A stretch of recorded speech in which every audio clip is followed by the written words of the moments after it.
شروع اللہ کے نام سے جو بڑا مہربان نہایت رحم کرنے والا ہے۔ آسمانوں اور زمین میں جو چیز بھی ہے وہ اللہ کی تسبیح کرتی ہے، جو بادشاہ ہے، بڑے تقدس کا مالک ہے، جس کا اقتدار بھی کامل ہے، جس کی حکمت بھی کامل ہے۔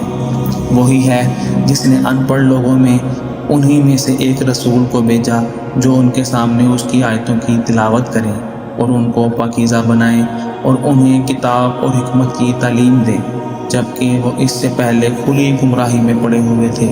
اور یہ رسول جن کی طرف بھیجے گئے ہیں ان میں کچھ اور بھی ہیں جو ابھی ان کے ساتھ آ کر نہیں ملے، اور وہ بڑے اقتدار والا، بڑی حکمت والا ہے۔ یہ اللہ کا فضل ہے، وہ جسے چاہتا ہے دیتا ہے، اور اللہ بڑے فضل والا ہے۔ جن لوگوں پر تورات کا بوجھ ڈالا گیا پھر انہوں نے اس کا بوجھ نہیں اٹھایا، ان کی مثال اس گدھے کی سی ہے جو بہت سی کتابیں لادے ہوئے ہو۔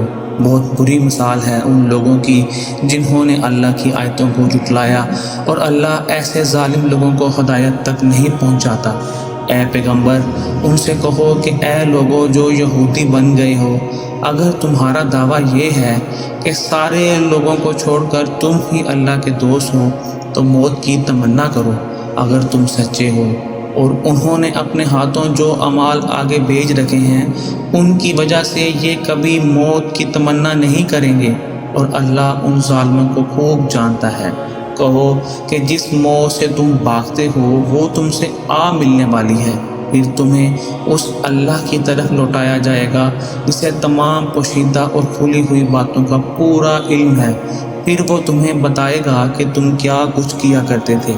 اے ایمان والو، جب جمعے کے دن نماز کے لیے پکارا جائے تو اللہ کے ذکر کی طرف لپکو اور خرید و فروخت چھوڑ دو، یہ تمہارے لیے بہتر ہے اگر تم سمجھو۔ پھر جب نماز پوری ہو جائے تو زمین میں منتشر ہو جاؤ اور اللہ کا فضل تلاش کرو، اور اللہ کو کثرت سے یاد کرو تاکہ تمہیں فلاح نصیب ہو۔ اور جب کچھ لوگوں نے کوئی تجارت یا کوئی کھیل دیکھا تو اس کی طرف ٹوٹ پڑے اور تمہیں کھڑا ہوا چھوڑ دیا، کہہ دو کہ جو کچھ اللہ کے پاس ہے وہ کھیل اور تجارت سے کہیں زیادہ بہتر ہے، اور اللہ سب سے بہتر رزق دینے والا ہے۔